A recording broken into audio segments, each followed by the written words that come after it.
ஆ, சரி. திருச்சிற்றம்பலம். ஹரஹர நம பார்வதி பதையே அரஹர மகாதேவா. தென்னாடுடைய சிவனே போற்றி, எந்நாட்டவர்க்கும் இறைவா போற்றி.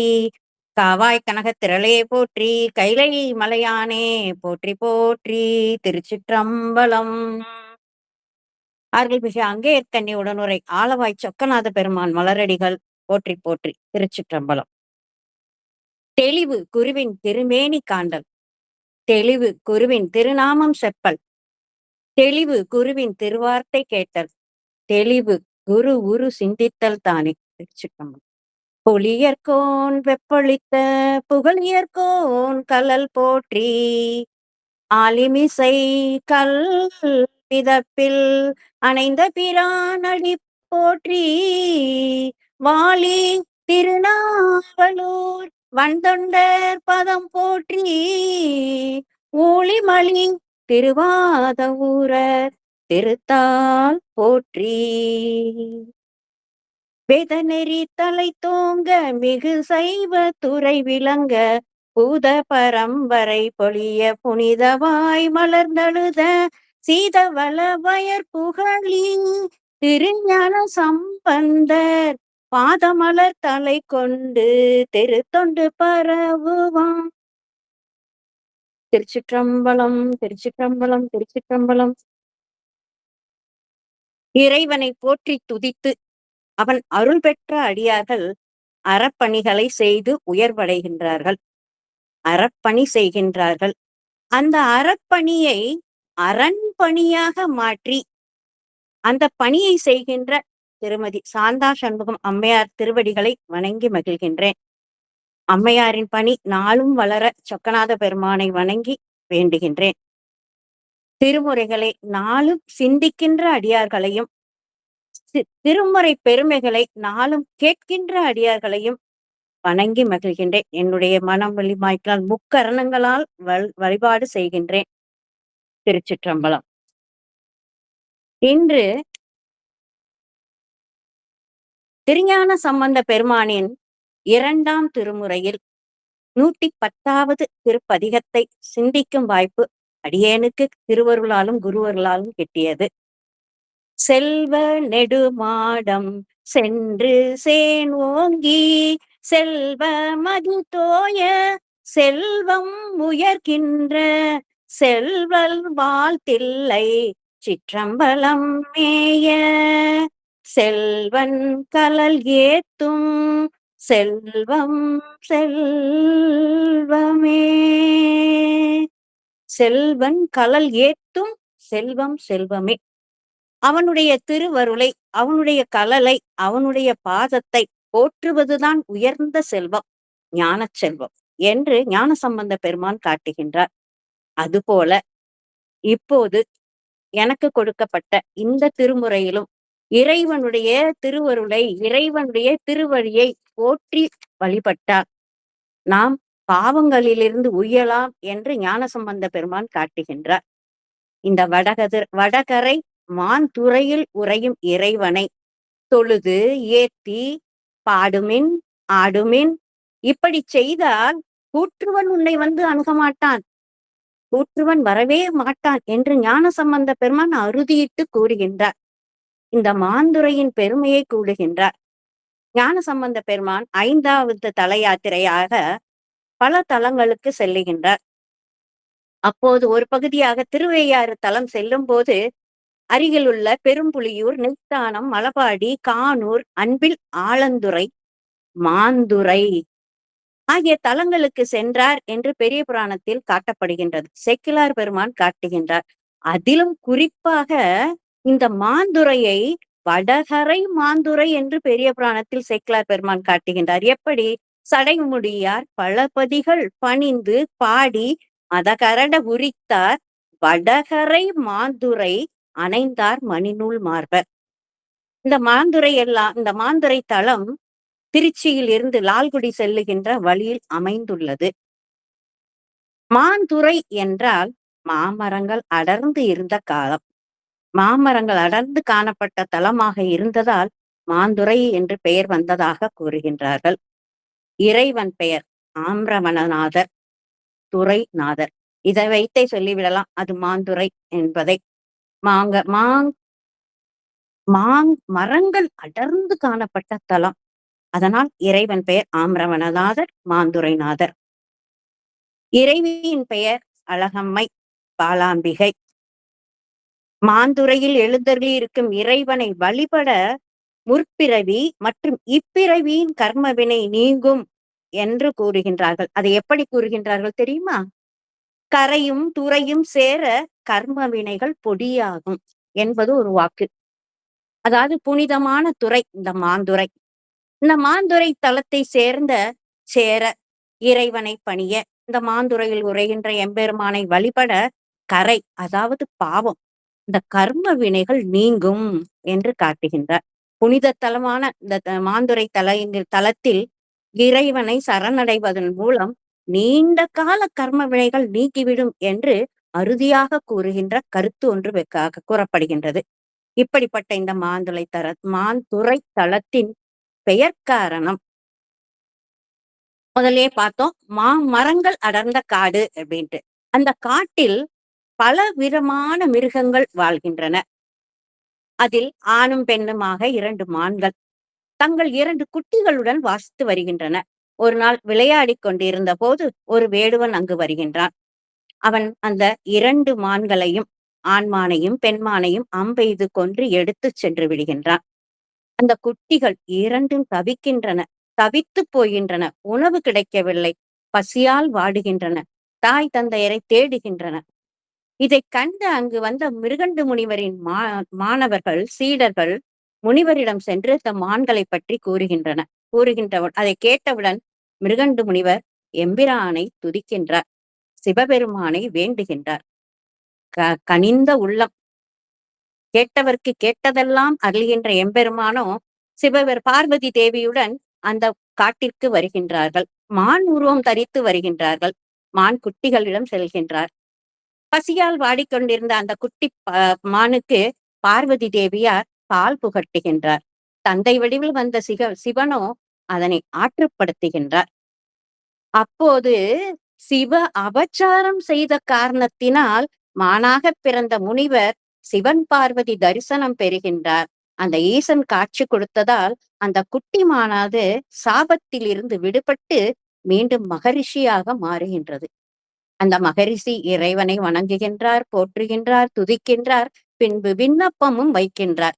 என்ன கேட்கின்றார்? இந்த தலத்திலேயே எழுந்திருந்து வருகின்ற அடியார்களுக்கு அருள வேண்டும் என்று வேண்டுகோள் வைக்க இறைவனும் இத்தலத்தில் சுயம்புவாக பார்வதி தேவியுடன் எழுந்தருளுகின்றார்.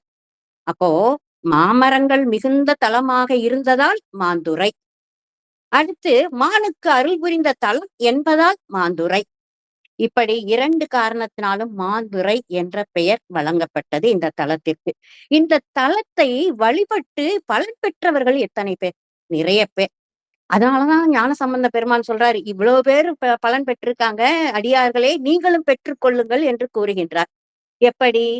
திருவண்ணாமலையில் சிவபெருமான் முடியை கண்டதாக பிரமன் பொய் கூறுகின்றார். அதனால் கோபம் கொண்ட சிவபெருமான் சபிக்கின்றார்.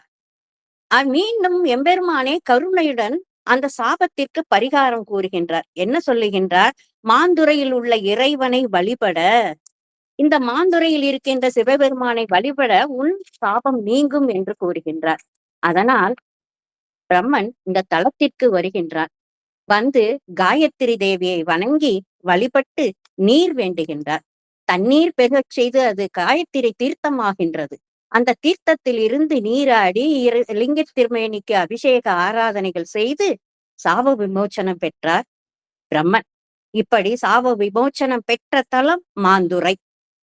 அடுத்து மிருகண்டு முனிவர், மிருத்வதி தம்பதியினர் நீண்ட நாட்களாக குழந்தை பேறு இல்லாமல் தவிக்கின்றனர். சிவபெருமானை நோக்கி தவம் செய்கின்றனர்.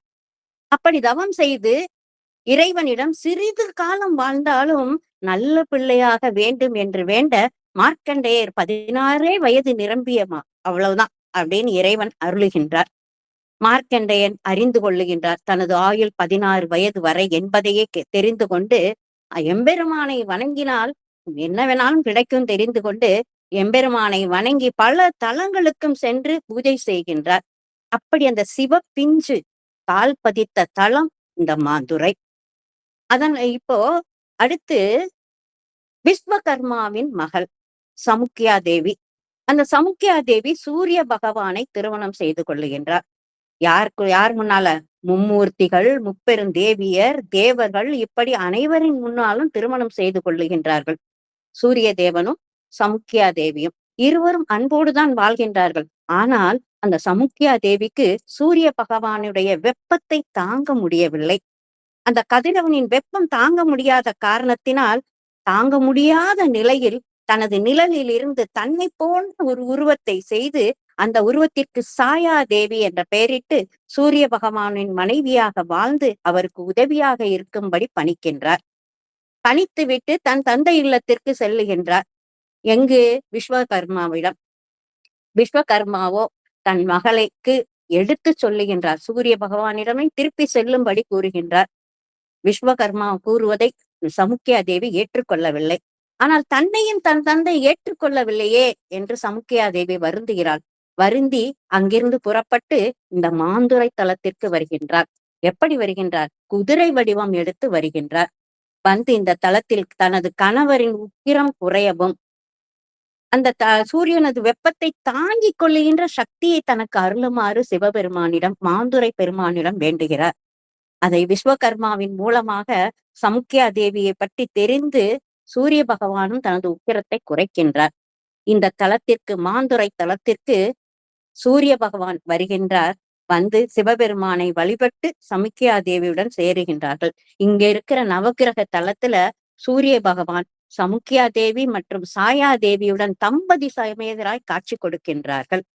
இதனால் இந்த தலம் அப்படி வழிபட்ட தலம் மாந்துரை. அகலியை தீண்டியதால் கௌதம முனிவர் சாபம் பெற்ற அந்த இந்திரன் இந்த மாந்துரை தலத்தில் தவம் செய்து சாபம் நீங்க பெற்றார். இப்படி அகலியை இந்திரன் சாபம் நீங்க பெற்ற தலம் இந்த மாந்துரை. தட்சனுடைய யாகத்தில் கலந்து கொண்டதால் உண்டான தோஷம் நீங்குவதற்காக சூரியன், சந்திரன் இருவரும் வழிபட்டு பயன்பெற்ற தலமும் இந்த மாந்துரை தான். சமுத்திரராஜன் அவனிடம் இருக்கின்ற பல வகையான அழுக்குகள், எல்லா அழுக்குகளும் தோஷங்களும் மாசுபட்டு நிற்கின்ற தனது மேனியை தூய்மைப்படுத்துவதற்காக சமுத்திரராஜன் வழிபாடு செய்த தலம் இந்த மாந்துரை. திருஞான சம்பந்த பெருமான் என்ன செய்கின்றார்? எல்லா தலத்திலும் தாளத்துடன் காட்சி கொடுக்கின்றார். நாம் அந்த பல கோவில்களில் பார்க்கலாம். ஆனால் இந்த மாந்துரை தலத்தில் சுந்தரர் பெருமான் தாளத்தோடு காட்சியளிக்கின்றார். சுந்தரமூர்த்தி நாயனார் தாளம் ஏந்தி இருக்கும் காட்சியை காணுகின்ற தலமும் இந்த மாந்துரை தான். இப்படி இந்த மாந்துரையில் இருக்கின்ற பலராலும் வழிபட்டு பயன்பெற்ற இந்த தலத்தை நாமும் வழிபட்டு பிறவி பிணி தீர்க்க வேண்டும் என்று ஞானசம்பந்த பெருமான் விரும்புகின்றார். அதற்காக அருளியதே இந்த திருப்பதிகம். நமக்கு கிடைத்தது, மாந்துரையில் கிடைத்தது ஒரே ஒரு பதிகம் மட்டுமே. இந்த பதிகத்தில் சிவபெருமானின் பெருமையையும், சிவபெருமானை அன்றி வேற்றோர் தெய்வத்தை வணங்குதல் இல்லை என்றும் காட்டுகின்றார் ஞான சம்பந்த பெருமான். இப்படி அந்த ஞான சம்பந்த பெருமான் அருளிய இந்த பதிகம் ஒரே ஒரு பதிகம். முதல் பாடல். செம்பொனார்த்தரு வேங்கையும் ஞாழலும் செருத்தி செண்பகம் ஆனை கொம்பும் ஆரமும் மாதவி சுர புன்னை குறுந்தலர் பரந்துந்தி அம்பொன்னேர்வரு காவிரி வடகரை மாந்துரை உரைகின்ற எம்பிரான் இமையோர் தொழ பைங்கலல் ஏத்துதல் செய்வோமே. ஏத்துதல் செய்வோமே. எதை ஏத்துதல்? பைங்கலல் ஏத்துதல் செய்வோமே. யாருடைய பைங்கலல்? எம்பெருமான் இமையோர் தொழில் பைங்கலல் ஏத்துதல் செய்வோமே. எமது தலைவன் இமையோர்களால், வானவர்களால் வழங்கப்படுகின்ற அந்த எம்பெருமானுடைய பைங்கலலை ஏத்துதல் செய்வோம், வணங்கி போற்றுவோம் என்று காட்டுகின்றார். இந்த பைங்கலல் அப்படின்னா பசுமையான திருவடி, பரமனுடைய பாதங்கள் மென்மையான திருவடி, அதனால் அது பூங்கலல், பைங்கலல். அப்புறம் பசும் பொன்னை போன்று மிளிர்கின்ற கலல், அதனால் அது பைங்கலல். அப்புறம் பைங்கனால் பசும் பொன்னால் செய்யப்பட்ட வீரக்கழல் அணிந்த திருவடி. ஏன்னா வீரக்கழல் எம்பெருமான் வீரத்தின் அடையாளமாக, வெற்றியின் அடையாளமாக அணிந்த கழல் அணிந்தவன் என்று காட்டுகின்றார். இப்படிப்பட்ட அந்த எம்பெருமானை வணங்குதல் வேண்டும் என்று காட்டி, இந்த பாடலில் செம்பொன்னை ஒத்த வேங்கை மலர்கள், கொன்றை மலர்கள், செருத்தி மலர்கள், செண்பக மலர்கள் மற்றும் யானையின் தந்தங்கள் அத்தனை வளத்தையும் அள்ளிக்கொண்டு வருகின்றது இந்த பொன்னி என்ற காவிரியாறு. அது என்ன செய்கின்றது? அத்தனையும் அள்ளிக்கொண்டு எங்க கொடுக்கின்றது? இந்த வடதுறை மாந்துறை பெருமானிடம் கொண்டு கொடுக்கின்றதாம். இப்படி அந்த பரந்த நீர்ப்பரப்பினை உடைய பொன்னி என்று அழைக்கப்படுகின்ற காவிரியின் வடகரையில் தேவர்கள் தொழுகின்ற அந்த எம்பெருமானை, அந்த தலைவனை, வீரக்கழல் அணிந்த பெருமானின் திருவடிகளை புகழ்ந்து நாம் வணங்குவோமாக. வீரக்கழல் அணிந்த அந்த திருவடியை வணங்கி நாம் உய்வு பெற வேண்டும் என்று ஞானசம்பந்த பெருமான் காட்டுகின்றார். இரண்டாவது பாடல். விளைவு தேனோடு சாதியின் பழங்களும் வேமணி நிறந்துந்தி அளவி நீர்வரு காவிரி வடகரை மாந்துரை உறைவானை துளவமால் மகன் ஐங்கனை காமனை சுட விழித்தவன் நெற்றி அழக வாழ்நுதல் அறிவை தன் பங்கனை அன்றி மற்ற அறியோமே. அன்றி மற்ற அறியோம். யாரை அறிய மாட்டோம்? அறிவை தன் பங்கனை அன்றி மற்ற அறியோம். இறைவனை தவிர வேறு யாரையும் நாங்கள் அறிய மாட்டோம். அறிவை என்று காட்டுகின்றார் ஞானசம்பந்த பெருமான். அறிவை என்பது என்ன என்றால், பெண்களுடைய பருவங்களை 7ஆக பிரித்து சொல்வது உண்டு. பேதை, பெதும்பை, மங்கை, மடந்தை, அறிவை, தெரிவை, பேரில்ம பெண் அப்படி என்று 7ஆக பிரிப்பது உண்டு. இதில் அறிவை என்பது 20லிருந்து 25 வயதுக்குள் இருக்கின்ற பெண்களை கூறுகின்ற பருவம். இதுல அம்பிகையை காட்டுகின்றார் ஞானசம்பந்த பெருமான். அறிவை தன் பங்கனை அன்றி மற்ற அறியோமே. அப்படி அம்பிகை வயது முதிராமல் என்றும் இளமையாக இருக்கின்ற அம்பிகை என்று காட்டுகின்றார். இந்த பதிகத்தின் முதல் பாடல்ல இறைவனை வீரக்கழல் அணிந்த பெருமான் என்று நமக்கு அறிமுகம் செய்து வைத்த ஞானசம்பந்த பெருமான் இந்த பாடலில் பிரமன் முதலிட்ட எல்லா தேவர்களும் அதான் சொல்லிட்டாரு, எல்லா தேவர்களும் வழிபடுகின்ற அந்த இறைவனை, திருமாலும் பிரம்மன் முதலிய அனைவரும் உணர்ந்த அந்த இறைவனை நாம் என்ன செய்ய வேண்டும்? அவனை தவிர வேறு யாரையும் அறிய வேண்டியதில்லை. அவனை மட்டுமே அறிய வேண்டும் என்று அவனை அன்றி மற்ற அறியோமே என்று ஞானசம்பந்த பெருமான் தானும் அவரை அன்றி வேறு யாரையும் அறிந்ததில்லை. அடியார்களும் அவரை தவிர வேறு யாரையும் அறிய வேண்டியது இல்லை என்று கூறுகின்றார். இப்படி இரண்டாவது பாடலில் காட்டும்போது ஞானசம்பந்த பெருமானுடைய கீழை திருக்காட்டு பள்ளி தளத்திலேயுமே அவனுடைய பெருமையை அன்றி வேறொன்று பேச மாட்டேன் என்று கூறுகின்றார். செற்றவர் தம் அரணம் அவற்றை செவ்வழல் வாயெறி ஊட்டி நின்றும் கற்றவர் தாம் தொழுது ஏத்த நின்றான் காதலிக்கப்படும் காட்டுப்பள்ளி குற்றவர் தாம் உணர்வு எய்தி நல்ல உம்பர் உள்ளார் தொழுது ஏத்த நின்ற பெற்று அமரும் பெருமானை அல்லால் பேசுவது மற்றோர் பேச்சிலோமே.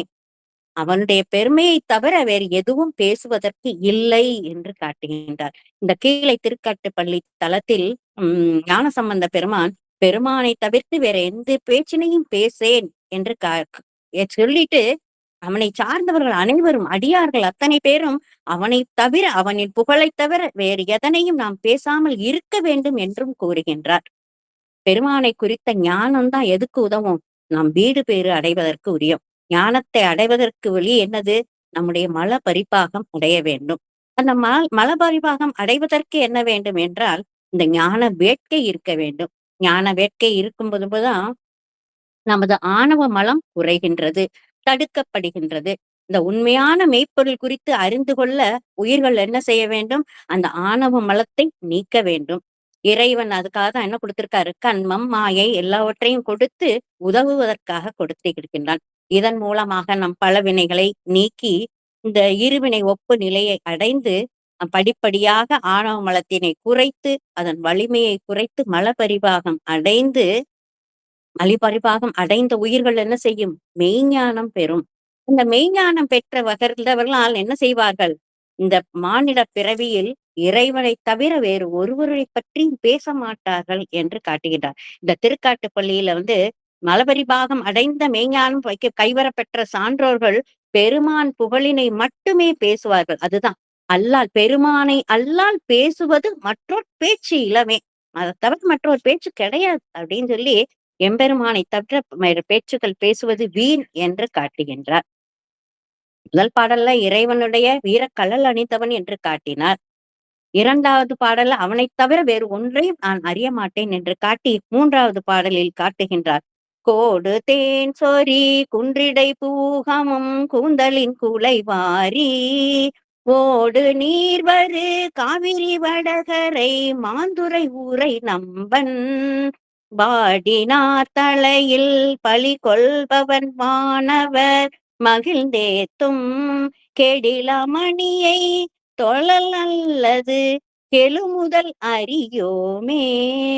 கேடிலாத மணி அவனை தொழல் அல்லது கெழுமுதல் அறியோமே. அவனை தொழுவதைத் தவிர வேறு ஒன்றையும் நான் அறிய மாட்டேன் என்று காட்டுகின்றார். அது எப்படிப்பட்ட தலமாம்? கோடு தேன் சொரிகின்ற அந்த கழு அந்த தோன் செரிகிறது மட்டும் இல்ல, அந்த குன்றில் தோன்றிய அந்த காவிரி ஆறானது என்ன செய்கின்றது? கமுகு முதலிய மரங்கள், இலைகள், காவிரி வடகரையில் அது அத்தனையும் அடித்துக் கொண்டு வந்து இந்த மாந்துரை பெருமான் திருவடியில் சேர்க்கின்றது. அப்படி இருக்கின்ற அந்த தலத்தில் பிரம்ம கபாலத்தை அழிந்த வானவர்கள் ஏத்துகின்ற கேடிலாத மணி உயர்ந்தவன். அப்படிப்பட்ட அந்த சிவபெருமானை, மாந்துரை பெருமானை அல்லாது வேறு ஒருவனை நான் தொழமாட்டேன் என்கிறார். முதல்ல அவரை பத்தி பேச மாட்டேன்னாரு. இப்ப அவரைத் தவிர வேற யாரையும் நான் தொழ மாட்டேன். அவன் ஒருவனே கேடிலாம் நீ உயர்ந்தவன். அவன் எப்படிப்பட்டவன்? இந்த அவன் ஒருவன் தான் வீரம் மிகுந்தவன். அனைத்தையும் கொடுக்க வல்லவன். இந்த உலகத்தை முழுவதும் ஆள்பவன். அப்படிப்பட்டவன் திருவடியை தவிர வேறு ஒன்றையும் நான் அறிய மாட்டேன் என்று இந்த பாடல்ல சொல்றாரு. பெருமானை வழிபடுவதை தவிர்த்து இதைவிட சிறந்த செயல் வேறு எதுவும் இல்லை என்று திருஞான சம்பந்தர் காட்டுகின்றார். சம்பந்தர் இறைவனது திருவடிகளை தவிர்த்து வேறு எதனையும் அறிவது அல்லல் என்பதை இன்னொரு பாடல்ல காட்டுறாரு. கல்லால் நீழல் அல்லால் தேவை நல்லார் பேணார் அல்லோம் நாமே. அதாவது கல்லால் நீழல், கல்லால் அந்த மரத்தின் நிலையில் இருந்து ஜனகாதி முனிவர்களுக்கு தென்முக கடவுளாக இருந்து அறமுரைத்த பெருமான். அவர் என்ன செய்கின்றார்? அறமுரைத்த பெருமானைத்தான் அந்த பாடல்ல கூறுறாரு. அல்லா தேவை அவர் அந்த அறமுரைத்த பெருமானை தவிர வேறு எந்த தேவரையும் நல்லார் பேணார். நல்லவர்கள், நல்லவர்கள்னா மெய்ப்பொருளை உணர்ந்தவர்கள், இறைவனை தெரிந்தவர்கள், எம்பெருமானுடைய பெருமையை உணர்ந்த அடியார்கள், அவர்கள் அந்த ஞானியர், அவர்கள் தவிர அல்லோர் நாமே. அந்த ஞானியர் போற்றி பேணாத தெய்வங்களை நானும் போற்ற மாட்டேன் என்று காட்டுகின்றார் இந்த பாடலில். அப்போ ஞானசம்பந்த பெருமான் என்ன சொல்லுகின்றார்? இந்த இறைவனை தவிர வேறு அவனை வழிபடுவதை தவிர வேற சிறந்த செயல் எதுவுமே இல்லை என்று காட்டுகின்றார். அப்படி காட்டி இதே போல திரு ஆமாத்தூர் பதிகத்திலையுமே தினமும் அந்த எம்பெருமானை நினையாத நெஞ்சம் நெஞ்சமாகவே கருதப்படாது என்றும் கூறுகின்றார். இளவஞாலலும் ஈஞ்சொடு சூர புன்னை இளமருதிலவங்கம் களவி நீர்வரு காவிரி வடகரை மாந்துரை ஊரை கண்டன் அலை கொள்வார் பூனல் அம்புலி மத்தமும் ஆடரவுடன் வைத்த மலையை வானவர் கொழுந்தினை அல்லது வணங்குதல் அறியோமே. அதாவது ஒவ்வொரு பதிகத்திலையும் அப்படியே நம்மளை கொண்டு வந்து சேர்க்கிறாரு. அவனை தவிர வேற எதுவும் கிடையாது. அதனால அவனை பிடிச்சுக்கங்க அப்படின்னு நமக்கு ஞானசம்பந்த பெருமான் காட்டுகின்றார். இலவம் முதலிய மரங்களை அடித்துக் கொண்டு வருகின்ற அந்த காவிரி மாந்துரையில் உரைகின்ற தலைவன் அவன் என்ன வைத்துள்ளான்? புனல் கங்கையை வைத்துள்ளான், அம்புலி பிறையை வைத்துள்ளான், ஊமத்தம் மத்தத்தை வைத்திருக்கின்றான், ஆடரபு பாம்பை வைத்திருக்கின்றான். இப்படி வைத்து இருக்கின்ற அந்த வானவர் தலைவனை அவனை அன்றி அந்த வானவர் கொழுந்தினை அன்றி வணங்குதல் அறியோமே. அவனுடைய திருவடியை தவிர வேறு எதையும் வணங்குதல் அறிய மாட்டோம் என்று இந்த பாடலில் காட்டுகின்றார். இத மாணிக்க வாசக பெருமானும் காட்டுகின்றார். எந்த பாடல்ல?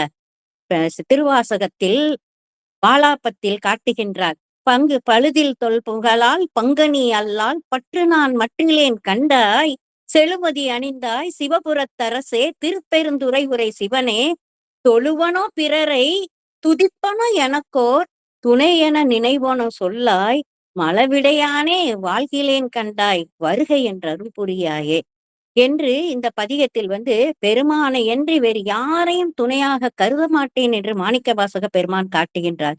அது மட்டும் இல்ல, இனியும் தொடர்ந்து வாழ்வதில் தனக்கு விருப்பம் இல்லாமையால் பெருமானே நீ என்னை விரைவில் அழைத்துக் கொள்வாயாக என்று விண்ணப்பமும் செய்கின்றார். உன்னைத் தவிர பற்றுக்கோடு வேறு எதுவும் எனக்கு இல்லை என்று காட்டுகின்றார் மாணிக்கவாசக பெருமான். ஞானசம்பந்த பெருமான் கூறுவதை நால்வர் பெருமக்களுமே இப்படித்தான். சிவனைத் தவிர வேறு யாரையும் அடைவதற்கு தகுதி இல்லை. அவன் ஒருவனே அனைவரும் அடைவதற்கு தகுதியானவர். அவன் ஒருவனையே அனைவரும் பற்ற வேண்டும், அவன் திருவடியை பிடிக்க வேண்டும், முக்திப்பேறு அடைய வேண்டும் என்று காட்டுகின்றார்கள் இந்த நால்வர் பெருமக்களும். இப்படி இந்த பிரபஞ்சம் முழுதும் விரிந்தும் பறந்தும் இருக்கின்ற அந்த உள்ளும் புறமும் வெளியுமாக இருக்கின்ற ஒருவன் அவன்தான். அவனை விடவும் திறமை வாய்ந்தவர் இவர் எவரும் இல்லை.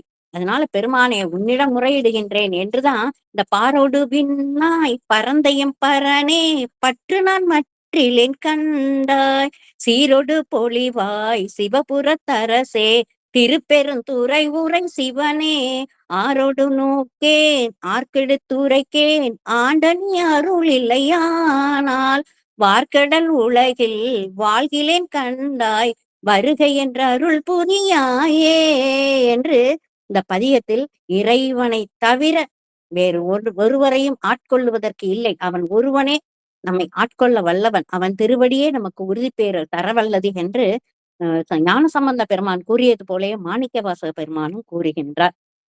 பொங்கு செண்பகம் குறுந்தொடு பாதிரி குறவிடை மலர் உந்தி ஓங்கு நீர்வரு காவிரி வடகரை மாந்துரை உறைவானை பாங்கினாலிடும் தூபமும் தீபமும் பாட்டவி மலர் சேர்த்தி தாங்குவாரவர் நாமங்கள் நாவினில் தலைப்படும் தவத்தோரே. முதல்ல இறைவனோட பெருமையை சொன்னார். அப்புறம் அவனை மட்டும்தான் வழிபடணும்னு சொன்னாரு. இப்ப இந்த பாடல்ல காட்டுகிறார், 5வது பாடல்ல காட்டுகிறார். இதுதான் எனக்கு கொடுக்கப்பட்ட தலைப்பும் கூட. இந்த பாடல்ல என்ன காட்டுகின்றார்? நாம் இறைவனை முறையாக வழிபட வேண்டும். எப்படி வழிபட வேண்டும்? அப்படிப்பட்ட வழிபாட்டின் மூலமாக நாம் அடையக்கூடிய பயன் யாது என்பதையும் இந்த பாடலில் காட்டுகின்றார். இந்த 5வது பாடலில் அதாவது இறைவனை அடைவதற்காக மக்கள் எல்லாம் என்ன செய்கின்றார்கள்? உடலை வருத்துகின்றார்கள், தவம் இருக்கின்றார்கள், நோன்பு இருக்கின்றார்கள், விரதம் இருக்கின்றார்கள். இப்படி உடலை வருத்தி வருத்தி இறைவனை அடைவதற்கு முயற்சி செய்கின்றார்கள். அப்படி செய்கின்ற அவர்கள் பெறுகின்ற அந்த பேற்றினை நாம் எளிதாக பெற்று விடலாம் என்று ஞானசம்பந்த பெருமான் இந்த பாடலில் காட்டுகின்றார். எப்படி? தூபமும் தீபமும் பாட்டு மலர் சேர்த்தி தாங்குவார் அவர் நாமங்கள் நாமம் தலைப்படும் தவத்தோரை. அதாவது இறைவனை இந்த மாந்துரையில் உரைகின்ற இறைவனை முறையாக என்றால் சிவ ஆகமங்களில் சொல்லப்பட்ட வண்ணம் தூபம் தீபம் நிவேதனம் காட்டி தோத்திரங்கள் சொல்லி அம்மா திருமதி சாந்தா சண்முகம் அம்மா செய்யறது அதுதான். தினமும் தோத்திரம் செல்ல வைக்கின்றார்கள். அது எவ்வளவு உயர்ந்த பணி தெரியுமா? அப்படிப்பட்ட அந்த தோத்திரங்கள் சொல்லி அவனது திருவடிகளில் மலர்களை தூவினால் அந்த தூவி அவன் நாமத்தை சொல்பவர்கள் மேலான தவம் செய்தவர்கள் என்ன அடைவார்களோ அதை அடைகின்றார்கள். நம்மள எவ்வளவு எளிதா சொல்லிட்டாங்க பாருங்க ஞான சம்பந்தவர். வீட்டிலேயே இருந்து சாமிக்கு பதியம் பாடி அவனை வழிபாடு செய்து நிவேதனம் செய்து மலர் தூவி வழிபாடு செய்தால் அந்த தவம் செய்தவர்கள் என்ன பயன் அடைவார்களோ அதை எளிதில் அடைந்து விடலாம் என்று இந்த பாடலில் காட்டுகின்றார் ஞான சம்பந்த பெருமான். இந்த திருமுறைகளில் உடலை வருத்துகின்ற தவங்கள் தேவையில்லை. தோத்திரங்கள் சொல்லி அவன் திருவடிகளில் மலர்களை தூவுவதே உயர்ந்த தவம் என்று காட்டுகின்றார் ஞானசம்பந்த பெருமான். 6வது பாடல். பெருகு சந்தனம் காரகில் பீலியும் பெருமரம் நிமிர்ந்துந்தி பொருது காவிரி வடகரை மாந்துரை புனிதன் எம் பெருமானை பரிவினால் இருந்து இரவியும் மதியமும் பார்மனர் பணிந்தேத்த மருதவானவர் வழிபடு மலரடி வணங்குதல் செய்வோமே. இந்த மாந்துரையில் உறைந்திருக்கின்ற சிவபெருமானில் என்ன யாரெல்லாம் வணிகிறாங்களாம்? எம்பெருமானை இரவியும் மதியமும் சூரியன் சந்திரன் ம எல்லாம் வானத்தில் உள்ளவர்கள் எல்லோரும் என்ன செய்கின்றார்கள்? இந்த விண்ணுலகிலிருந்து இந்த மண்ணுலகிற்கு வருகிறார்கள். எதற்காக? இந்த மாந்துரையில் இருக்கின்ற எம்பெருமானை வழிபாடு செய்வதற்காக. அப்படி வணங்குவதற்காக விண்ணிலிருந்து வருகின்றார்கள். அந்த பெருமானை நாம் என்ன செய்ய வேண்டும்? இந்த மண்ணுலகத்தில் இருக்கின்ற நாமும் வழிபாடு செய்ய வேண்டும் என்று காட்டுகின்றார். நிலவளத்தால் பெருத்து காணப்படுகின்ற சந்தனம், அகில் போன்ற மரங்களை பேருடன் பேர்த்துக் கொண்டு வருகின்ற அந்த காவிரி ஆற்றின் கரையில் இருக்கின்ற அந்த மாந்துரை பெருமானை, நீர் பெருக்கு கொண்ட அந்த காவிரியின் வடகரையில் அமைந்துள்ள அந்த மாந்துரையில் இருக்கின்ற பெருமானை மிகுந்த அன்போடு சூரியனும் சந்திரனும் பல மன்னர்களும் அஸ்வினி தேவர்களும் வழிபாடு செய்து புகழ்கின்றார்கள். இப்படி பலராலும் புகழப்படுகின்ற அந்த மலர் போன்ற மென்மையான இறைவன் திருவடியை நாமும் வணங்குதல் செய்வோமே. அதத்தான் சொல்றாரு. மருதவானவர் வளபடு மலரடி வணங்குதல் செய்வோமே. விண்ணுலகில் வாழும் தேவர்கள் வழிபடும் இறைவன் திருவடியை மண்ணுலகில் வாழும் நாமும் வணங்கி போற்ற வேண்டும் என்று காட்டுகின்றார் ஞானசம்பந்த பெருமான். இறைவன் திருவடியை வணங்குதல், போற்றுதல், திருமுறைகளை ஓதுதல் அதுவே உயர்ந்த தவம் என்று காட்டுகின்றார். செம்பொனார்த்தரு திருச்சிற்றம்பலம். நரபம் மல்லிகை முல்லையும் அவ்வளும் நான் மலர் அவை வாரி. பெருகு சந்தனம். இந்த 6வது பாடல் பெருகு சந்தனம். சரி, அது பாடிட்டீங்கயா. பெருகு சொல்லிட்டீங்க. 7வது பாடல் போறீங்கயா. சொல்லுங்க சொல்லுங்க. பெருகு சந்தனம் அதான் வானவர் வழிபடுகின்ற அந்த இறைவனை இந்த மண்ணுலகத்தில் இருக்கின்ற நாமும் வழிபாடு செய்ய வேண்டும். மலரடி வணங்குதல் செய்வோமே. அது 6வது பாடல். 7வது பாடல் நரவம் மல்லிகை முல்லையும் அவ்வளும் நான் மலர் அவை வாரி இரவில் வந்தெறி காவிரி வடகரை மாந்துரை இறை அன்றங்கு அரவனாகிய கூற்றினை சாடிய அந்தணன் வரைவில்லால் நிறைய வாங்கியே வழித்தை எய்தவன் நிறைகழல் பணிவோமே. நிறைகழல் பணிவோமே. யாருடைய நிறைகழல்? வலித்து எய்த்தவனுடைய கழலை பணிவோமே என்று காட்டுகின்றார். அதாவது அரவனாகிய கூற்றினை சாடியவன். அரவனாகிய கூற்று, அரவன்னா யாருன்னா நம்ம கூற்றுவன். அரவன் ஏன் அவர் சொல்றாரு அப்படின்னா, அவன் அறத்தின் வழி நின்ற காரணத்தினால் இறைவன் ஆணைப்படி குறிப்பிட்ட நாளில் உடலிலிருந்து உயிரை பிரிக்கும் தொழிலை செய்கின்றான். தவறாமல் செய்கின்றான். கடமையை வலுவாமல் செய்கின்றான். உயிர்களின் வினைக்கு ஏற்ப நரக தண்டனை அளிப்பதாலும் அவன் அரவன், தருமன் என்று புகழப்படுகின்றான். அப்படி அழைக்கப்படுகின்ற அந்த நரவனாகிய கூற்றினையே எட்டி உதைத்தவன் யாரு? நம்ம இறைவன். எதற்காக? அந்த மார்க்கண்டேயனுக்காக கூற்றினை எட்டி உதைத்த அந்த தருமன், அந்த இறைவன் இறைவன் தருமன் என்று அழைக்கப்பட்டவன் அந்த அரவன். அரவனாகிய கூற்றினை சாடிய அந்தணன் என்ன செய்கின்றான்? வரைவில்லால் நிறை வாங்கிய மேருமலையை வில்லாக கொண்டு முப்புறத்தை எரித்தவன். முப்புறத்தை எரித்த அந்த எம்பெருமானை நாம் என்ன செய்ய வேண்டும்? சிவபெருமானுடைய வீரத்தை எண்ணி அவனுடைய வீரத்தை போற்றி வணங்கி பணிவோம் என்று காட்டுகின்றான். இந்த எய்தவனுடைய நிறை கழல் பணிவோமே. அந்த எம்பெருமானை போற்றி வணங்க வேண்டும் என்று அப்பர் பெருமானும் பழைய பாடல்களில் காட்டுகின்றார். இதில் ஞானசம்பந்த பெருமான் முதலில் காட்டுகின்றார். அதுக்கப்புறம் பாத்தீங்கன்னா அப்பர் பெருமான் சொல்றார், இந்த ஆவடுதுறையில் பெருமான் திருவடியை சரணடைந்தால் தன் வாழ்வில் உய்வினை அடைந்தேன் என்று கூறுகின்றார். முக்தி அளிக்கின்ற ஆவடுதுறை என்று காட்டிவிட்டு அந்த முக்தின்னு சொன்ன உடனே அப்பர் பெருமானுக்கு ஒரு ஞாபகம் வருது. என்ன அப்படின்னு பாத்தீங்கன்னா, காண முக்தி அளிக்கும் தலம் சிதம்பரம், பிறக்க முக்தி அளிக்கும் தலம் திருவாரூர், இறக்க முக்தி அளிக்கும் தலம் காசி, நினைக்க முக்தி அளிக்கும் தலம் திருவண்ணாமலை. ஆனால் இருக்க முக்தி அளிக்கின்ற தலமான அந்த காஞ்சியை ஞாபகம் வருகின்றது அப்பர் பெருமானுக்கு. அதனால அவர் என்ன செய்கின்றார்? இந்த முக்தி அளிக்கும் தலமான இந்த காஞ்சியில் பொதுவா கற்றோர்களுடைய சிறப்பு என்னன்னா, தான் கற்றுக்கிட்டதெல்லாம் எல்லாத்தையும் மற்றவர்களுக்கு கொடுக்க வேண்டும் என்பதுதான். நம்ம இருக்கின்றவர்களே அப்படி நினைக்கும் போது எம்பெருமான் நினைக்காமல் இருப்பாரா? அதனால்தான் என்ன செய்கின்றான், எல்லையில்லாத ஞானத்தை உடைய எம்பெருமான் 4 வேதங்களை அருளி இந்த உலகத்தவருக்கு நன்மை பயக்கின்றார்.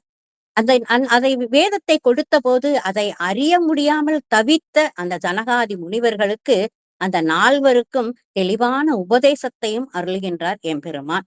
இப்படி ஞானத்தை உணர்த்தும் பொருட்டு ஞானப் பெருங்கடல் என்ன செய்கின்றார், ஞானப் பெருங்கடல் என்று கூறுகின்றார் அவரை. அப்பர் பிரான் கூறுகின்றார், நமக்கு பலவிதமான நன்மைகள் செய்வதற்கு விரும்புபவன் இறைவன்.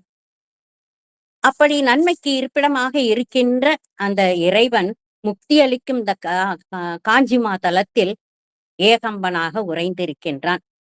கல்லால் மரத்தின் கீழ் ஜனகாதி முனிவர்களுக்கு உபதேசம் செய்தவன். கற்பகம் மரம் போன்று தன்னை விரும்பும் அடியார்களுக்கு அவர்கள் வேண்டுவனவற்றையெல்லாம் கொடுக்கக்கூடியவன். தீ, நீர் போன்ற ஐம்பூதங்களாகவும் திங்களாகவும் ஞாயிறாகவும் திகழ்பவன். இப்படி இருக்கின்ற அந்த எம்பெருமான் திருஆடுதுறை என்று அழைக்கப்படுகின்ற தலத்தில் உரைகின்ற பெருமானுடைய திருவடியை தவிர நான் அந்த திருவடியை அடைந்து நாயேனாகிய நானும் என்ன செய்தேன், உயர்வடைந்தேன், வாழ்வினில் உய்ந்தேன் என்று நம்பன் 4 வேதம் கரை கண்டானை ஞானப் பெருங்கடலை நன்மைதனை கம்பனை கல்லால் இருந்தான் தன்னை கற்பகமா அடியார்கட்கு அருள் செய்தானை செம்பொனை பவளத்தை திரளும் முத்தை திங்களை ஞாயிற்றை தீயை நீரை அம்பனனை ஆடு தன் துறையில் மேய அரணடியை அடிநாயேன் அடைந்து உய்தவாறே என்று காட்டுகின்றார். இப்படி இறைவன் திருவடியை அடைவது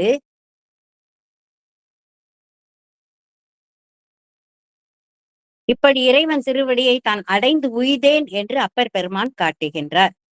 மந்தமார் பொழில் மாங்கனி மாந்திட மந்திகள் மாணிக்கம் உந்தி நீர்வரு காவிரி வடகரை மாந்துரை உறைவானை நிந்தியா எடுத்து ஆர்த்த வல்லரக்கனை நெறித்திடு விரலானை சிந்தியா மனத்தார் அவர் சேர்வது தீநெறி அதுதானே.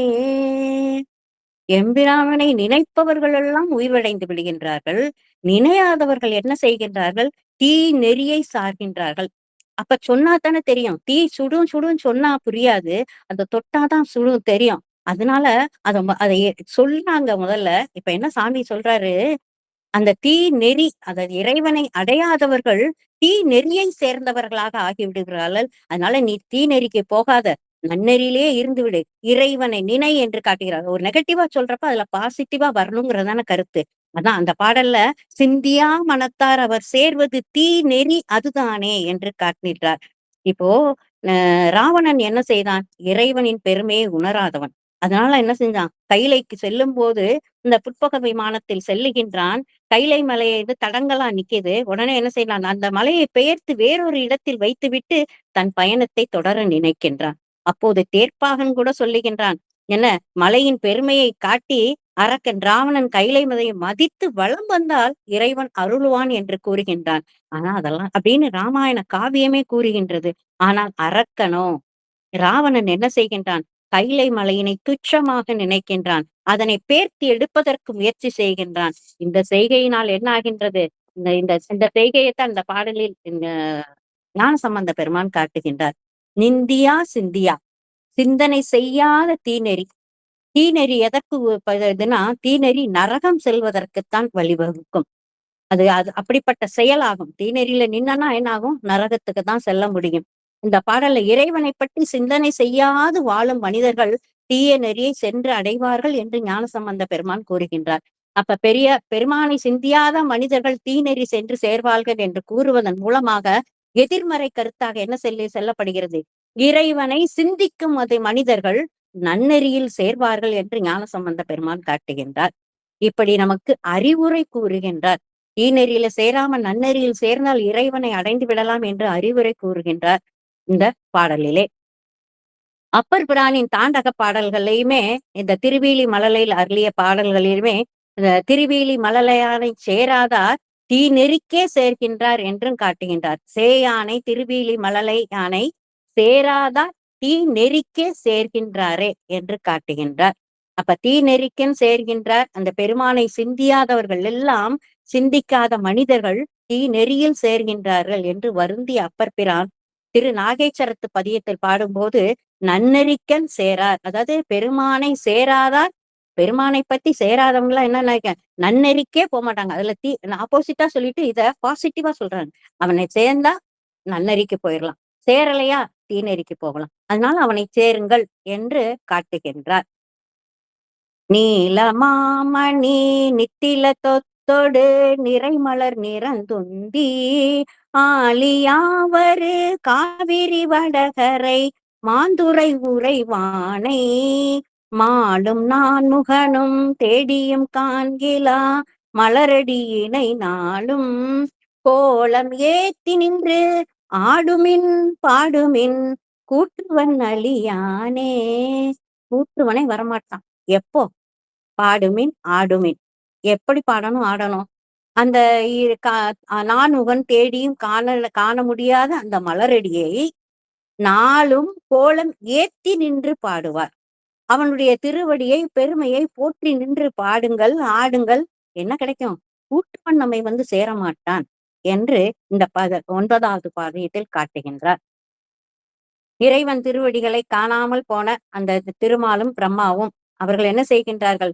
இறைவனை புகழ்ந்து பாடினால் கூற்றுவை நம்மை வருத்த மாட்டான் என்று இந்த ஞானசம்பந்த பெருமான் இந்த பாடல்ல கூடுகிறாரு.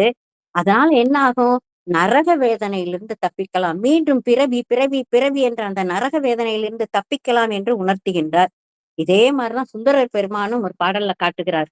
கருமானின் உரியாடை செஞ்சடை மேல் வெண்மதிய கன்னியானை உருமனன் கூற்றத்தை உருண்டோட உதைத்து உகந்து உளவா இன்பம் தருவானை தருமனார் தம் செக்கில் இடும்போது தடுத்து ஆட்கொள்வான் பெருமானார் புலியூர் சிற்றம்பலத்து எம்பெருமானை பெற்றாம் அன்றே.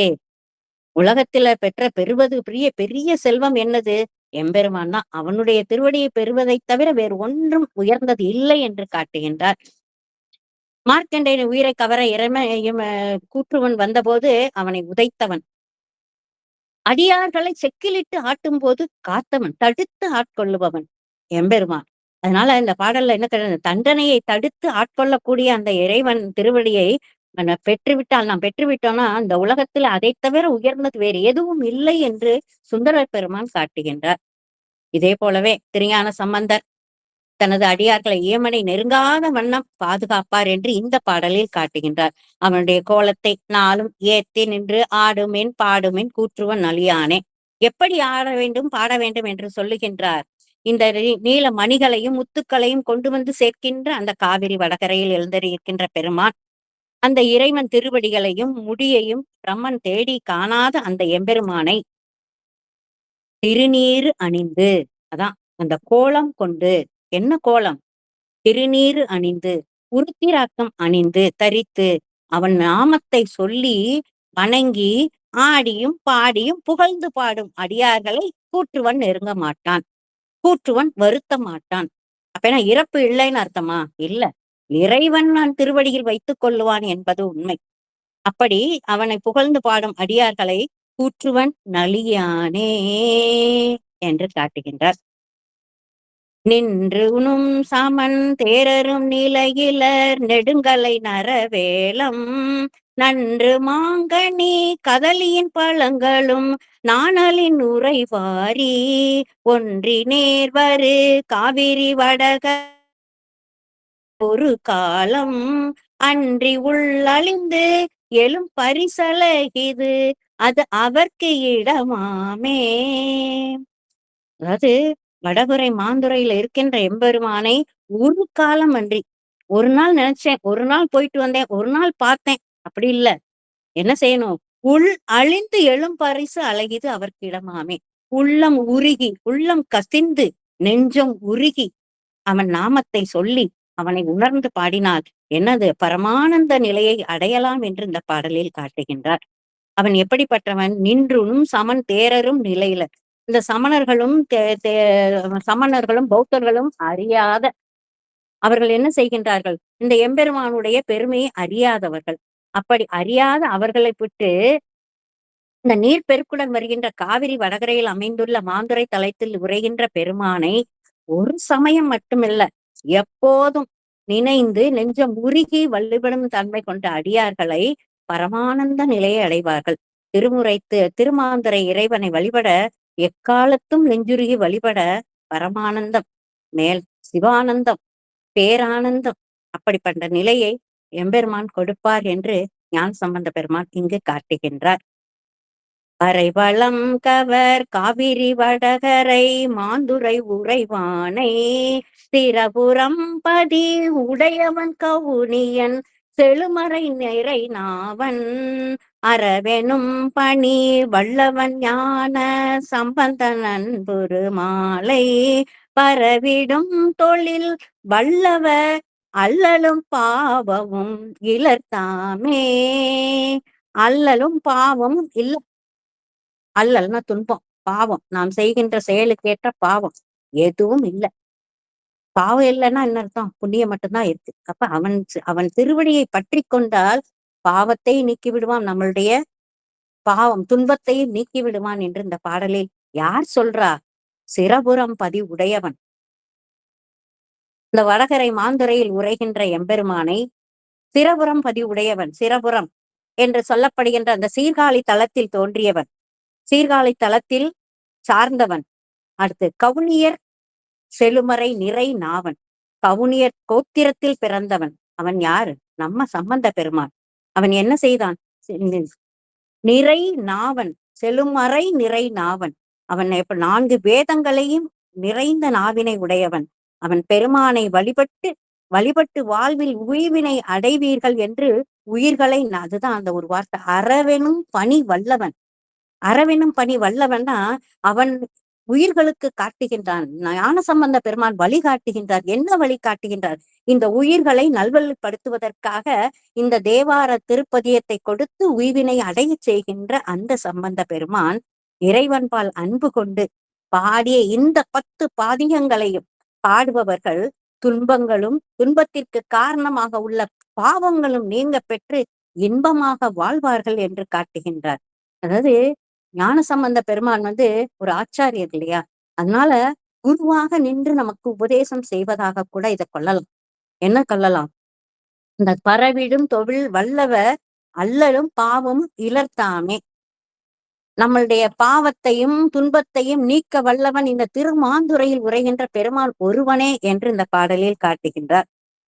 இந்த திருக்கோயிலை அழகுபடுத்துகின்ற இந்த தேவர்கள் வணங்குகின்ற கலலை உடைய எம்பெருமானை பிறவி பிணி நீக்குவதற்காக பணிய வேண்டும் என்று காட்டிட்டு முதல் பாடல்ல என்ன சொன்னாரு? இறைவனுடைய வீரக்கலல் அணிந்தவன் என்று காட்டினார். 2வது பாடலிலும் அவனை வணங்க வேண்டும் என்று காட்டினார். 3வது 4வது பாடல்கள்ல அவரை தவிர வேற யாரையும் வணங்குதல் கூடாது, நினையக்கூடாது, அவன் புகழை மட்டுமே பேச வேண்டும் என்று காட்டினார். அப்புறம் அவனை வழிபடும் முறையை காட்டினார். எப்படி ஆகம முறைப்படி தூப தீபம் காட்டி வழிபாடு செய்து திருமுறைகளை போதி அவனை வழிபாடு செய்ய வேண்டும் என்று கூறிட்டு அடுத்த பாடல்ல இந்த தலபுராணத்து செய்திகளை கூறினார். எல்லாரும் எப்படி இறைவனை விண்ணுலகத்திலிருந்து வந்து வழிபட்ட அவனை மண்ணுலகில் நாமும் வழிபட வேண்டும் என்று காட்டிவிட்டு அடுத்து 8வது பாடலில் பெருமாளை சிந்திக்காதவர்கள் அனைவரும் தீ நெறியை சேர்ந்தவர்கள் சேருவார்கள் என்று காருகின்றார், சாடுகின்றார். அவங்களெல்லாம் குற்றமாகவே காட்டுகின்றார். 9வது பாடலில் பெருமானை வழிபடும் அடியார்கள் நரக வேதனையை தவிப்பார்கள் என்று, வழிபடும் அடியார் நரக வேதனை, அந்த பெருமானை வழிபடுகின்ற அடியார்களுக்கு இந்த நரக வேதனை என்பது கிடையாது, பிறவி என்பது கிடையாது, பிறவா பெருநிலையில் பேரானந்த நிலையில் வாழலாம் என்று ஆனந்தம் அடைந்து வாழலாம் என்று காட்டிவிட்டு இந்த 10வது பாடலில் இம்மையில் அடையும் பயன் உணர்த்தப்படுகின்றது. பெருமான் தன்னை நெஞ்சுருக வழிபடும் அடியார்களுக்கு அருள் புரிகின்ற தன்மையை நாம் உணர்ந்து அவனை என்ன செய்ய வேண்டும்? வழிபட்டு ஆனந்த பரவசம் அடைய வேண்டும். இந்த திருமாந்துரை இறைவன் பாங்கான மலர்கள், தூபம், தீபம், திருமுறை பாடல் ஆகியவற்றில் மகிழக்கூடியவனாக இருக்கின்றான். அவர்கள் நாவில் இறைவன் திருநாமங்கள் எப்போதும் நிலைத்து இருக்கும். அவர்களே உயர்ந்த தவம் உடையவர்கள். இந்த பாடல் முழுவதும் இயற்கை வளத்தை காட்டுகின்றார். ஒவ்வொரு பாடலையும் காட்டுகின்றார். எல்லாவற்றிலும் 2 வரியில் இயற்கை வளத்தை கூறி அடுத்து பக்தி உணர்வை ஊட்டுகின்றார். இரண்டையும் இணைத்து திருமாந்துரை இறைவனை அருளை பெற சாற்றும் பாடலாக அமைந்துள்ளது இந்த திருமாந்துரை பதிகம். ஞானசம்பந்த பெருமான் திருமாந்துரை பெருமனை வழிபட்டு அடியார்கள் துன்பத்திற்கு காரணமான பாவங்களும் நீங்க பெற்று இன்பமாக வாழ வேண்டும் என்று வழிகாட்டுகின்றார். திருமாந்துரை பெருமானை வழிபட அந்த ஆமரவரேஸ்வரர் அருள்மலையில் நனைய அடியார்களை அழைக்கின்றார் ஞானசம்பந்த பெருமாள். அவருடன் சேர்ந்து நாமும் அணைவோம் ஆக. திருச்சிற்றம்பலம். வான்மிகில் வளாது பெய்க, மலிவளம் சுரக்க, மன்னன் கோன்முறை அரசு செய்க, குறைவிலாது உயிர்கள் வாழ்க, நான்மறை அறங்கள் ஓங்க, நற்றவம் மேல்வி மல்க, மேன்மைகொள் சைவ நீதி விளங்குக உலகமெல்லாம், மேன்மைகொள் சைவ நீதி விளங்குக உலகமெல்லாம், மேன்மைகொள் சைவ நீதி விளங்குக உலகமெல்லாம். அடியே நன்றி நன்றி நன்றிமா.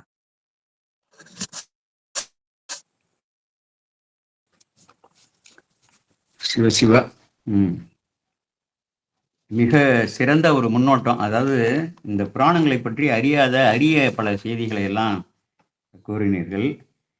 இந்த திருப்பதிகத்தில் உள்ள உள்ளுரைகள் என்னன்னு பார்த்தோம்னா, நீங்க சொன்னதுதான் நான் அது தொகுத்து சொல்றேன். தொகுப்புரை தானே நமக்கு. அழக வாழ்நுதல் அறிவிதன் பங்கனே அன்று மற்ற அறியோமே, பெற்றமரும் பெருமானை எல்லாம் மற்றொன்று அறியாமே. அந்த தொடரெல்லாம் எடுத்து காமிச்சு நிறைய இருக்கு. அதுல காலம் பத்தாதுன்னு ஒரு சில தொடர்களை ஒப்புமை கொடுத்தீர்கள், மிகவும் சிறப்பு. வானவர் மகிழ்ந்தேத்தும் கேடிலா மணியை தொழல் அல்லது கெழுமுதல் அறிவமே. அப்புறம் வானவர் கொழுந்தினை அல்லது வணங்குதல் அறிவமே, வணங்கவும் மாட்டோம் வேற யாரையுமே அப்படின்னு சொல்லி அந்த ஓரிரை கோட்பாடு அவர் சொல்லியிருக்காரு. அதை பல இடங்களில் நல்லா வற்புறுத்தி சொன்னீர்கள். ஏன்னா நம்ம இதை சொல்லும் பொழுது இதை கேட்கக்கூடிய அன்பர்களுக்கெல்லாம் அதில் அவர்கள் தலையில் நிற்கணும். நிறைய தேவாரம் திருவாசம் எல்லாம் முட்டோதல் பண்ணிட்டு ஏதாவது பிரச்சனைன்னா பல தெய்வ வழிபாட்டுக்கு போறதால அந்த நன்மைகள் கூடா நிலை இருக்கிறது. அதனால இவரை தவிர அறியவே மாட்டேன்னு சொல்லி சொன்னது. அதுக்கு இந்த இதுவும் சொன்னீங்க, ஒத்த கருத்துள்ள இதெல்லாம் சொன்னீங்க. அடுத்தது உபதேசமாக இமையோர் தொழு பைங்கழல் ஏத்துதல் செய்வோமே என்று, இது உபதேசம். இதெல்லாம் முதல்ல சொன்னது ஓரிரை கோட்பாடு. இப்போ உபதேசமாக அடியார்களுக்கு அங்கே சொல்றாரு. இமையோர் தொழு பைங்கழல் ஏத்துதல் செய்வோமே, மருதவானவர் வழிபடும் மலரடி வணங்குதல் செய்வோமே, வரைவில்லால் நிறைய வலித்து எயிலைதான் நிறைகழல் பணிவோமே என்று அதை உபதேசமாக இந்த உலக உயிர்கள், உலகம் உள்ள அளவும் தோன்றக்கூடிய உயிர்களுக்கெல்லாம், இறைவனை வழிபடக்கூடியவர்களுக்கெல்லாம் இப்படிதான் நம்ம இருக்கணும்னு சொல்லி உபதேசமா சொல்றாரு. அடுத்தது மதிப்பீடாக பாங்கினால் இடும் தூபமும் பாட்டவி மலர் சேர்த்தி தாங்குவார் அவர் நாமங்கள் நாவினில் தலைப்படும் தவத்தோடு. இது மிகவும் விரிவாக சொன்னீங்க. இதனால என்ன பயன் கிடைக்கும்னா, மலரடி இணைனாலும் கோலமேந்தி நின்று ஆடுமின் பாடுமின் கூற்றுவன் அழியானே என்று சொல்லி இதெல்லாம் செய்யுங்க.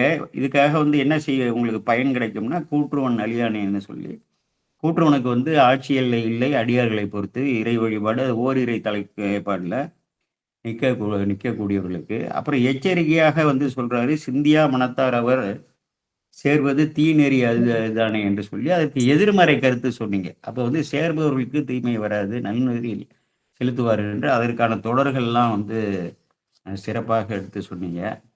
இந்த அற என்ற ஒரு இது இருக்கு இல்லையா, அறவொளி இந்த கடைசியில அரையனும் பணி வல்லவன் ஞானசம்பந்தன். பல கிடைக்காப்புல பார்த்தீங்கன்னா தன்னை ஓரிரு சொற்பதங்களால் தான் அறிமுகப்படுத்தியிருப்பாரு. இதுல மிகவும் அதிகமாக கிட்டத்தட்ட 2 அடியே ஞானசம்பந்தன் யார் என்று எங்களுக்கு சொல்றாரு. இது ஒரு வித்தியாசமாக இருக்கு நம்ம பார்க்கும் பொழுது.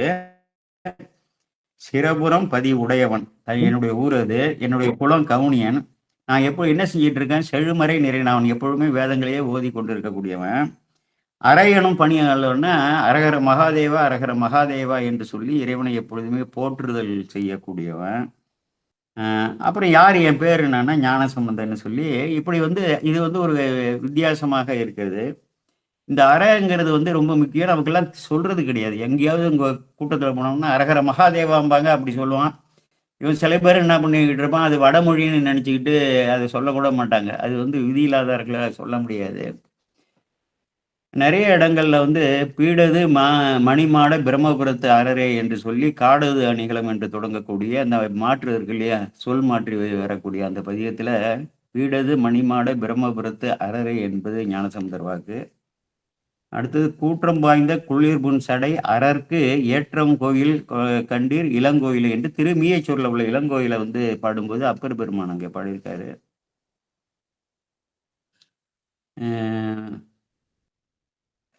ஆவினுக்கு அருங்கலம் அறநெஞ்சாடுதல் சொல்லியிருக்காரு. அறவொளி ஆகமங்கள் அறிவார் அறி தோத்திரங்கள் என்று சொல்லி சுந்தரமூர்த்தி சாமிகள் அங்கே மேலே கையிலைக்கு ஏகும் பொழுது சொல்லியிருக்காரு. இந்த அரண்நாமத்தை வந்து இப்படியெல்லாம் வந்து சொல்லியிருக்காங்க. இந்த அரகர என்ன அரியது ஒன்றுமில்லை. இது ஒரு அற்புதமான பாடல். நம்ம வந்து எளிதுதான் இது வந்து நாமும் வந்து மனப்பாடம் செய்து வைத்துக் கொள்ள வேண்டும். மற்ற அன்பர்களுக்காக சொல்றேன். அரகர என்ன அரியது ஒன்று இல்லை. அரகர என்ன அறிகிலர் மாந்தர். பலருக்கு வந்து இந்த விதி இல்லாததால அரகரன்னு சொல்ல வந்து அறியாமல் இருக்காங்கன்னு சொல்லி வருத்தப்படுறார் திருமூலர். அரகர என்ன அமரரும் ஆவார்.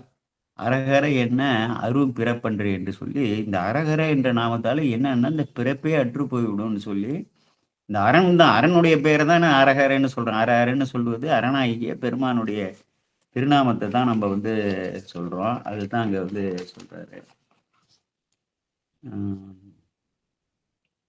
அடுத்தது வந்து இங்க வழிபட்டவர்கள் இமையோர்கள்லாம் வந்து வழிபட்டிருக்கிறார்கள். வானவர்கள் வந்து மகிழ்ந்தேத்திருக்கிறாங்க. வானவர் கொழுந்தின 1வது பாட்டுல இமையோர் தொழுன்னு வருது. 3வது பாட்டுல வானவர்கள் வழிபடுறது வருது மகிழ்ந்தேத்தும்னு. 4வது பாட்டுல வானவர் கொழுந்தினை என்று சொல்றாரு. 6வது பாட்டுல இரவியும் மதியமும் மருத்துக்களும் வந்து வழிபட்டதாக அதை வந்து சொல்றாங்க. இந்த வரலாறுலாம் நீங்க வந்து சொன்னது நல்லா இருந்தது. மிருகண்டு முனிவர், இந்த மருத்துவதி, இந்த மார்கண்டேயர் வரலாறு, அப்புறம் விஸ்வகர்மா, சூரியன், அந்த சாயாதேவி. சாயாதேவி என்று ஏன் பெயர் வந்தது என்று நான் இப்பொழுதுதான் தங்கள் மூலம் தான் தெரிந்து கொண்டேன். அதாவது பேசுறதை கேட்டோம்னா இப்பதான் வந்து நமக்கு வந்து சேரும் செய்திகள்லாம். சாயாதேவின்னு படிச்சோமா ஒழிய அவளுக்கு சாயாதேவின்னு ஏன் பேர் வந்ததுக்கு புராண செய்தி நான் எங்கேயும் படிக்கல. இன்னைக்கு அம்மா வந்து ஏதோ ஒரு புராணத்தை படிச்சு அந்த செய்தியை சொன்னது நிறைவாக இருந்தது. இதுல எல்லா பாடல்லையும் வந்து என்ன பண்ணியிருக்காரு, 2 வரிகள்ல இந்த காவிரியோட சிறப்பை வந்து சொல்லியிருக்காரு. காவிரியோட சிறப்பை ஞானசம்பந்த பெருமான் அப்படியே காட்சிப்படுத்தியிருக்கிறார். காவிரியோட சிறப்பை வந்து காட்சிப்படுத்துவதே அந்த சக்தி வடிவமாக பார்ப்பது. அதை நீங்க வந்து விளக்கமாக சொல்லலை. எல்லா பாடல்லையும் வந்து சொல்லப்பட்டிருக்கு. நீங்க அந்த வேற கருத்துக்கு போயிட்டீங்களே ஒழிய அந்த காவிரியை வந்து போற்றக்கூடிய அந்த அதை வந்து விளக்கமாக சொல்லவில்லை. அது ஒரு இனிமே வந்து ஒரு கவனத்தில் வைக்குங்க. அப்புறம் இந்த காவிரி வந்து வடகரை இறைவனை வந்து அடைகிறது என்று ஒரு சொன்னீங்க. அந்த கருத்து ஏற்புடையதில்லை. ஏன்னா காவிரி அது பாட்டு அதெல்லாம் சுமந்து போயிட்டே இருக்கு. எத்தனையோ தலங்கள்லாம் போயிட்டு இருக்கு. இந்த திருத்தலம் எந்த இடத்தில் இருக்குங்கிறத அடையாளப்படுத்தும் போது காவிரியின் வடகரையில் இருக்குன்னு தான் எல்லா பாடல்களையும் வந்து நமக்கு அதை வந்து அடையாளப்படுத்திட்டு வராரு. அருவி என்ற சொல்லுக்கு விளக்கம் கொடுத்தது நல்லது. ஏன்னா மறந்து போயிடும் இந்த 7 பெண்களோட பருவம். அதை நீங்கள் இன்றைக்கு 20 முதல் 25 வயது உடையவர்னு சொல்லி சொன்னீங்க. அந்த இதுல பாடல்ல சித்தாந்த கருத்துக்கள் எதுவுமே இல்லை. நீங்க சித்தாந்தத்தை வந்து அதிகமா அதுல சொன்னீங்க. நீங்க திரும்ப ரெக்கார்டிங் பார்த்தீங்கன்னா தெரியும். இந்த 3வது பாடல்ல இந்த 2வது பாடல்ல சித்தாந்தத்தை வந்து விளக்கமா சொல்லக்கூடியது இல்லை. அந்த ஐங்கனை காமனை வந்து அடர்த்ததை நீங்க சொல்ல விட்டுட்டீங்க. அந்த கடைசி வரியில போய் நீங்க பொருள் சொல்ல போகும்போது தவறுதலாக அதை வந்து நீங்க விட்டுட்டீங்க.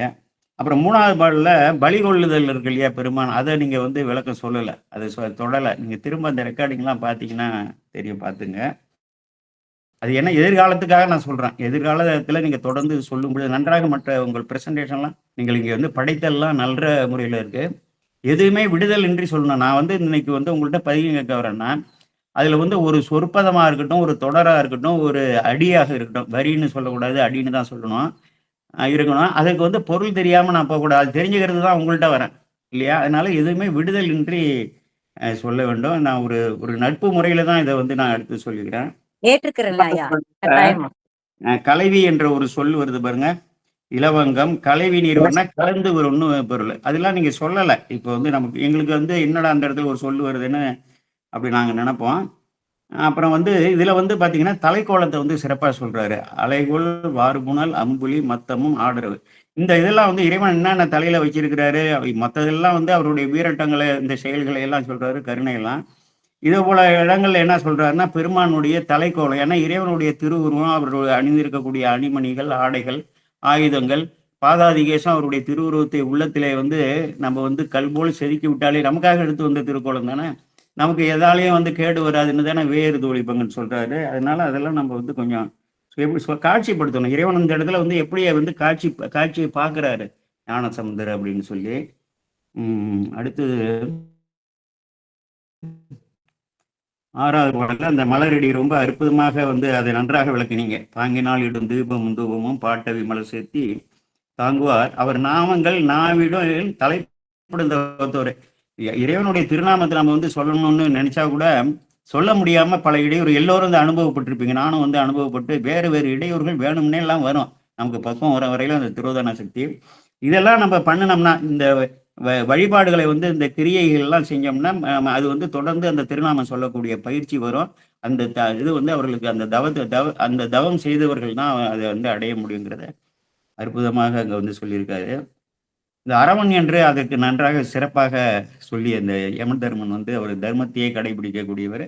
தர்மத்தை செய்யக்கூடியவர்களுக்கு நல்லுலகங்களும், எப்படி இறைவன் விதித்திருக்கிறாரோ அவருடைய கருவியாக செயல்படுறாரு. தர்மத்திலிருந்து தவற மாட்டார் என்று சொல்லி, இதுல கூட இறைவனுக்கே அப்படி கூட இருக்கு. இறைவன் அரவன் இமையோர் ஏத்த உமையோடு இருந்தானே என்று அங்கு ஞானசம்பந்தர் சொல்லியிருப்பாரு. இந்த அரவன்கிறது இங்க வந்து யமதர்மனை குறிக்குது. அவருடைய தன்மையை வந்து நன்றாக அதெல்லாம் விளக்கி சொன்னீங்க.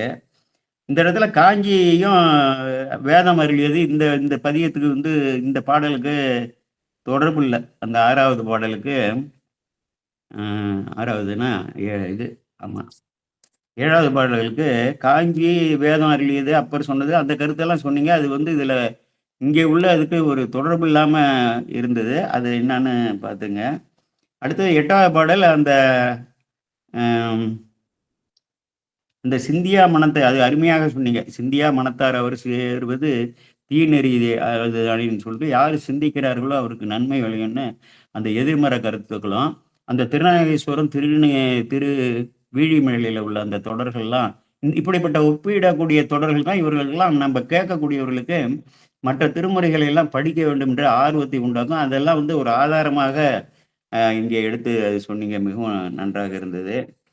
அதுதான் வந்து இந்த எந்த ஈசன் எம்பெருமான் ஏறமர் கடவுள் என்று ஏற்றி சிந்தை செய்பவருக்கு அல்லால் சென்று கை கொடுவதென்றால் அது போல நல்ல கருத்துக்கள்லாம் இருக்கு. அதெல்லாம் எல்லா கருத்தையும் நீங்க வந்து சொல்ல முடியாது. இந்த எதிர்மறை கருத்தை நாம் எடுத்துக்கொள்ள வேண்டும் என்று சொன்னது மிகவும் நன்றாக இருந்தது. அந்த தில்லையில வந்து உள்ள அந்த இதையும் சொன்னீங்க. கூற்றுவன் அழியானை என்ற தொடருக்கு தில்லையில உள்ள அந்த தில்லை பதிகம் திருப்பதிகம் முழுதும் அந்த தொடர் தானே இருக்கு. தருமனார் தமர் சேக்கில் இடும்போது தடுத்தாட் கொள்வான் என்று சொல்லி அதை எடுத்து சொன்னீங்க. அந்த திருக்குறுகார் வெள்ளடைங்கிற ஊர்ல கூட 3 இடத்துல 2 அல்லது 3 பாடல்ல சுந்தரமூர்த்தி சாமிகளே வந்து அது சொல்றாரு. பல இடங்கள்ல சொல்லியிருக்காங்க. கூற்றுவன் வந்து நலியானைங்கிற கருத்தை வந்து இங்க சொல்லியிருக்காங்க.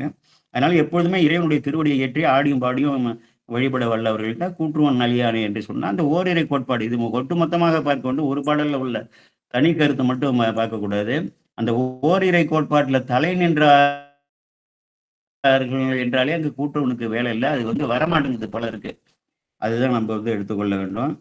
அந்த நின்றும் இன்னும் சமணனும் தேரரும் நிலையிலர் என்றால்னா நிலையில்லாத நிலைப்படுத்த முடியாத பொய்யான கொள்கைகளை வந்து சொல்லியிருக்காரு. அவர்கள் நிலையில்லாதவர்கள். அதனால நிலையான இறைவனை அடையுங்கள் என்று அடுத்த உபதேசம். அவர்கள் நிலையில்லாதவர்கள், அழிவுக்கு உரியவர்கள். இங்கே வந்து இறைவனை வந்து வழிபடுவர்கள் நிலையுள்ளார்களாக ஆவீர்கள். அதனால் நிலையுடைய கொள்கையுடைய இந்த சைவத்தை சாருங்கள் என்று அந்த எதிர்மறை கருத்து அந்த இடத்துல கொண்டு வரலாம். இது வந்து ஒரு காலம் அப்படின்னா எப்பொழுதும் கரைவென்றி நன் மாமலர் கொண்டு இரவும் பகலும் தொழுவார்கள் நிறைய இருக்கு இல்லையா. அந்தியன் நண்பர்களும் அங்கீபதம் சொல்லி நிறைய இதெல்லாம் இருக்கு. எப்பொழுதும் வந்து பாடக்கூடியவர்கள். அதாவது அன்றி உள்ளழிந்து எழும் பரிசுங்கிறது மனம் உருகி கல்லை மென்களை கனியாக்கும் பிச்சை கொண்டு இறைவன் தான் உடுக்கணும். அப்படி வந்து உள்ளழிந்து எழும் பரிசு அழகிது அது அவருக்கு இடமாமைங்கிறதுக்கு வந்து என்ன சொல்லணும், அது வந்து பரமானந்த நிலைங்க தர்மபுரம் அவரை வந்து அப்படியே பார்த்து சொன்னீங்க. அப்படி வந்து யாரு உள்ளழிந்து எழும் பரிசு அழகு அது போல வந்து உள்ள வந்து ஒரு அழகிய உள்ளமாக கசிந்து உருகக்கூடிய நிலை வந்துட்டா அது அவருக்கு இடமாமேன்னா அந்த பெருமானே மாந்திரையில் ஒரு உரையக்கூடிய பெருமானே அப்படிப்பட்ட உள்ளங்களில் எழுந்தருள்வார் என்று ஒரு கருத்து நாம் எடுத்தோம்னா அது ஒரு சிறப்பாக இருக்கும் இல்லையா. எத்தனையும் பேதம் வராது உயிரும் தன்மையுறுப்புகள் எண்ணி உள்ளே ஒத்துடைய உழைக்கின்றார் யாரோ அவருளமே சித்துருவா எம்பெருமான் நடம்புரியும் இடமென நான் தெளிந்தேன்னு சொல்லியிருக்கலாம். அது போல வந்து அப்படி வந்து உள்ளழிந்துன்னா இந்த பொறிப்புலன்கள் வழியாக செல்லாமல் உயிரறிவு இறைவன் மீதே வைத்து மனம் உருகி வழிபடக்கூடியவர்கள் அவர்கள் உள்ளத்திலே இறைவனே வந்து கோயிலாக கொண்டு வந்துருவார் அப்படிங்கிற ஒரு கருத்து நம்ம எடுத்துக்கலாம். இது நல்ல ஒரு நல்ல இதான். அதான் இது வந்து 1.25 அடியில அவரை பத்தியே வந்து சொல்லியிருக்காரு. அதுவும் நல்லது. இதுல வந்து பரவிடும் தொழில் வல்லவர் அல்லலும் அந்த அன்புறு மாலை என்று சொல்லி இந்த 10 பாடல்களையும் மாலையாக வந்து கோக்கப்பட்டது. இறைவன் மீது உங்களுக்கு அன்பை வந்து உற்பத்தி வைக்கக்கூடியது. இந்த மாலைகளில் உள்ள கருத்தை உள்வாங்கி தெல்ல தெளிந்து பரவிடும் தொழில் வல்லவர் அந்த அல்லலும் பாவம் இல்லவர்கள் இல்லார்களாக போயிடுவார்கள்னா அவர்கள் வந்து உயர்ந்த நிலையை அடைவார்கள்.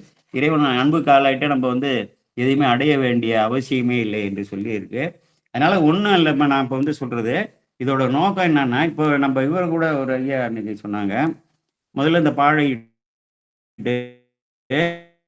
அப்புறம் தொடருக்கு தொடர் வந்து பொருள் சொல்லிட்டு இந்த தொடர் விட்டுறக்கூடாது. நீங்க வந்து சில இந்த முன்னாடி 2 தொடருக்கு பல பாடல்களுக்கு பொருள் விளக்கம் சொல்லல. ஏன்னா வரவங்க எல்லாமே தெரிந்து வரவர்கள். நீங்க உங்க இல்லையா அந்த நிலையில பார்க்க கூடாது. எல்லாவற்றுக்கும் வந்து பொருள் ஏற்றுக்கொள்கிறேன். நீங்க சொன்னதுல அடுத்தது இந்த அரிய சொற்பதம். நீங்க சொன்னது மாதிரி அடுத்து அரிய சொற்பதங்களுக்கு வந்து நம்ம பொருள் கொடுக்குறீங்க. எல்லா பதத்துக்கும் பொருள் கொடுக்குறீங்க. அத போல அப்புறமா முடிவு வந்து பிண்ட பொழிப்பா சொல்லிடுங்க. இதுல உள்ள எந்த வார்த்தையோ வாக்கியமோ தொடரோ இல்லாம இந்த பிண்ட பொழிப்பா சொல்லிட்டீங்கன்னா எதுவுமே விடாமல் அருமையாக இருக்கும். அது வந்து அதை பின்பற்றலாம். நம்மளோட இது வந்து பிரசன்ட் பண்றது, அதாவது இந்த படைக்கக்கூடிய ஆற்றல் இறைவன் உங்களுக்கு நன்றாக கொடுத்திருக்கிறார். நன்றாக உழைத்து வந்திருக்கிறீர்கள். இதை போல வந்து விடுதல் இல்லாம வந்து நிறைவாக அது செய்ய வேண்டும். அதுக்கு இறைவன் உங்களுக்கு அருள வேண்டும். அதனால வந்து இதை வந்து ஏற்று நடத்தக்கூடிய சாந்தா சண்முகன்மையார் இந்த புனித பேரவையிலே இந்த இறை வேள்வியிலே பங்கு கொண்ட அடியவர்கள், அம்மா நமக்கு படைத்த அம்மா அவர்கள் எல்லோரும் இறையர்களுக்கு ஆளாகி நீடூழி வாழ வேண்டும் என்று வாழ்த்தி கோமல் சேகராகி நான் விடைபெறுகிறேன். வணக்கம்.